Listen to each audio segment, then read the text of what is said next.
parunāt par Philips automātisko matu lokotāju, kuru es šobrīd testēju. Ir tāds portāls homestar.lv, kurā jebkurš var pieteikties un izmēģināt dažādus produktus un sniegt savas atsauksmes. Līdz ko es ieraudzīju šo matu lokotāju, zināju, ka man jāpiesakās un jāmēģina dabūt to savās rokās. Šodien es vēlos pastāstīt par to, kas man patika un nepatika izmantojot šo matu lokotāju. Lokotājs tātad izskatās šāds.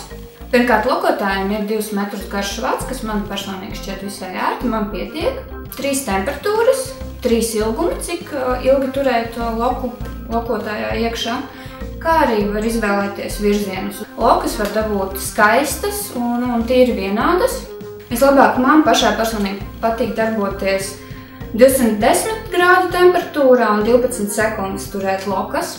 Vēl bonus noteikti ir tas, ka ar šo nav iespējams apdedzināt rokas kā ar citiem lokotājiem.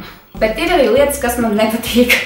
Ir tas, ka lokotājs var ieraut matu šķipsnes. Lokotājs ierauj matus tādā gadījumā, ja jūs šķipsni ieliekat un tā paliek te pa vidu, un tad lokotājs ierauj. Labākajā gadījumā viņš atlaidīs loku un izslēgsies pats, sliktākajā gadījumā viņš neatlaidīs un tas būsiet nomocījušies, mēģinot to loku dabūt ārā no lokotāja. Kas man vēl nepatīk kā gara matu īpašniecei, ka matu šķipsna, kas ir jāņem lokojot, ir ļoti plāniņa, tāpēc man tas aizņem noteikti papildus laiku, jo vidēji ieveidot manus matus ir 20–30 minūtes, kas man šķiet ir nedaudz neadekvāti.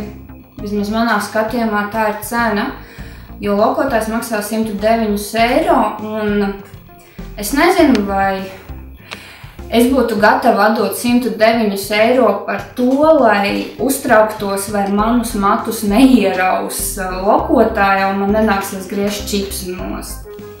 Tātad mans rezumē ir, ja man nebūtu jāuztraucās par to, ka manus matus ierauja lokotājā iekšā, un cena tomēr būtu nedaudz zemāka, tad es šo iegādātos, bet pie šiem apstākļiem es tomēr vairāk slēdzos uz nē pusi. Ceru, ka jums šis kaut kā noderēja, jo šis ir pilnīgs jaunums Latvijā, un varbūt jums nedaudz palīdzēja izšķiroties par to, vai jūs vēlaties šo iegādāties vai nē. Jauka jums visiem diena, un lai viss izdodas, tā!